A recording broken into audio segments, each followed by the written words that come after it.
Et Dieu a un peuple nombreux dans ce pays. Un peuple de la parole, qui aime la parole, qui lit la parole, qui parle la parole, qui confesse la parole de Dieu. Alléluia. Et donc l'Église est née par le Saint-Esprit, dans la puissance de l'Esprit. Et Dieu a commencé au travers de la parole à former l'Église. Et regardez dans 1 Pierre chapitre 2, verset 4. La Bible nous dit de nous approcher de Dieu, de nous approcher du Seigneur. Alléluia. De goûter combien le Seigneur est bon. Un petit peu plus haut, on va peut-être prendre le verset 1. Chapitre 2 de la première épître de Pierre. Rejetant donc toute méchanceté et toute ruse, la dissimulation, l'envie et toute médisance, désirez. Le désir est important dans la vie chrétienne. Nous ne sommes pas des dépressifs ou des gens passifs, nous avons des désirs. Alléluia. Je désire le lait spirituel et pur. J'ai le désir du lait spirituel et pur. Je veux le boire, je veux prendre la nourriture de Dieu. C'est mon désir, désirer. Ce mot est fort, chers amis. Est-ce que vous avez des désirs, des bons désirs créés par l'Esprit de Dieu? Parce que vous êtes vivants. Nous vivons ici, sur la terre, il y a la vie sur la terre. Il y a la vie que Dieu a créée. Il y a le ciel, les étoiles, l'air qu'on respire, les fleurs. Il y a l'herbe, il y a toutes ces choses que au milieu desquelles on vit sans réaliser qu'il existe un autre monde, qui n'a plus la vie, où il n'y a pas de vie. Ce monde s'appelle l'enfer, et l'enfer est bien réel. Et souvent même les chrétiens n'y croient même pas. Nous devons nous rappeler qu'il y a un enfer, il y a un paradis. Ça veut dire quoi? Dieu, qu'est-ce qu'il a fait? Il a créé l'enfer pour les démons et pour Satan. C'est leur lieu. Et Dieu ne désirait pas qu'aucun homme n'aille dans ces lieux, qui sont des lieux de l'antivie. C'est un lieu, l'enfer, où il n'y a pas de vie. Et on ne peut pas savoir ce que c'est. Il y a un homme donc qui a écrit un livre et qui est allé visiter l'enfer. Dieu l'a conduit là pendant quelques minutes, 23 minutes en enfer. Vous avez ce livre-là à la table de librairie.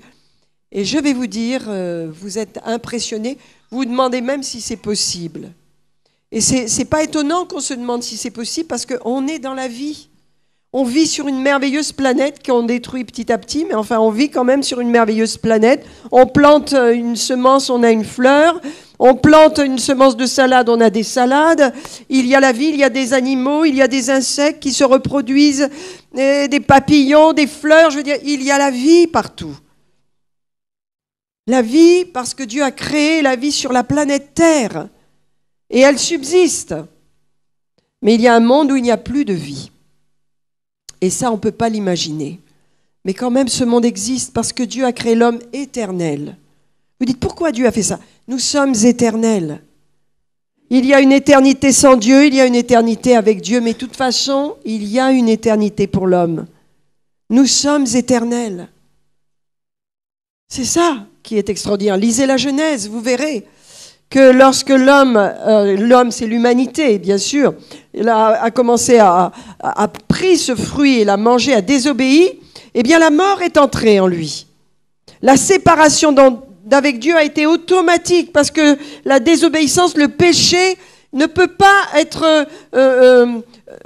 apporter une communion avec Dieu. Le péché sépare l'homme de Dieu. C'est une loi, c'est quelque chose qu'il faut accepter. Dieu ne peut pas accepter le péché car il n'y a pas de péché en lui.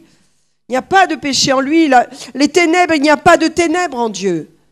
L'homme s'est séparé. Et vous savez, tout de suite après, pour qu'il ne vive pas éternellement dans cet état, eh bien, il est dit que que Dieu a mis une protection en ce qui concerne ce paradis, en ce qui concerne cet arbre, afin qu'il ne vive pas dans la mort éternelle, éternellement, qu'il puisse être racheté un jour. Et des anges sont venus et ont gardé ce lieu, afin que l'homme, n'est-ce pas, ne soit pas éternellement mort, mais qu'il y ait un jour une rédemption. Et c'est pourquoi il l'a chassé du paradis, et c'est pourquoi également il a mis des anges qui veillent dans ce lieu que l'on ne voit pas. Mais vous savez, c'est pas parce qu'on ne voit pas les choses qu'elles n'existent pas. Si vous croyez que ce que vous voyez, votre monde est restreint. Il y a un monde spirituel, bien plus réel et éternel que ce que nous voyons. Et donc, afin que l'homme puisse un jour être racheté. Dans son amour, Dieu a prévu un rachat. Dans son amour, Dieu a prévu une rédemption pour l'homme. Dans son amour, Dieu a prévu qu'il revienne dans sa position de fils du roi des rois, de Dieu, de fils de Dieu. Alléluia. Et c'est pourquoi Jésus est venu au temps marqué par Dieu. Jésus est venu pour racheter. Il a payé de son prix notre rachat. Et frères et sœurs, l'Église est rachetée de la mort, elle est rachetée de la maladie et elle est rachetée de la pauvreté. Les malédictions de la loi, n'ont plus d'effet sur nous, nous avons été rachetés. Nous sommes un peuple de rédemption. Nous avons accepté le Rédempteur, celui qui a racheté. Il a payé un prix. Il a dit, cette humanité a été volée par Satan, je la rachète. Quel est le prix le plus fort? Quel est le prix le plus immense? Et le Père a dit, ton sang. J'accepte. Alléluia. Et Jésus est venu, il a pris un corps humain et il a offert son sang comme prix de notre rachat. Alléluia. Son sang a coulé pour nous. Alléluia. Nous sommes aujourd'hui des hommes et des femmes rachetés parce que nous appartenons à Jésus. Est-ce que vous le savez, que vous êtes rachetés de ces malédictions terribles qui ont détruit l'humanité, qui s'appellent la mort spirituelle, également la pauvreté et la maladie. Nous avons été rachetés par l'œuvre rédemptrice de Christ. De ces trois points terribles qui détruisent l'humanité. La mort spirituelle, c'est être séparé d'avec Dieu. Mais c'est pas parce qu'on est mort, c'est un état qui est celui qui s'appelle le péché. Le péché crée et donne ce qu'on appelle la mort spirituelle, la séparation d'avec Dieu. Mais c'est pas parce qu'on est mort spirituellement qu'on va être perdu éternellement. Il y a une possibilité de rachat si on accepte Jésus, on sort de cette condition. Gloire à Dieu. Alléluia. Un jour, j'étais dans cette condition. Et quelqu'un est venu me parler de Jésus. Je suis sorti de cette condition. Je suis sorti de la mort spirituelle. Et j'ai reçu la vie éternelle. Alléluia. Voilà l'état des chrétiens. Les chrétiens sont nés de nouveau. Ils ont reçu une nouvelle nature. Vous l'avez. Est-ce que vous savez que vous l'avez? Vous avez tout ce qu'il faut pour vivre une vie chrétienne victorieuse. Vous l'avez. On ne peut pas dire, moi je peux pas. Le Seigneur nous dira, comment t'as pas pu? T'étais différent des autres. T'as pas reçu ma vie, t'as pas reçu mon esprit, tu n'as pas eu ma parole. Pour être victorieux dans ta vie, pour accomplir ton plan, tu as tout reçu. Alléluia, il suffit de le mettre en œuvre. Alléluia.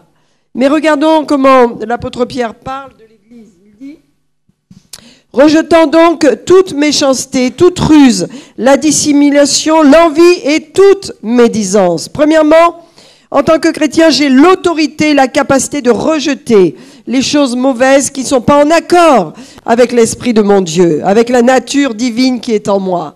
N'est-ce pas? La médisance, la méchanceté, la dissimulation, l'envie, toutes ces choses, je peux les rejeter et je désire.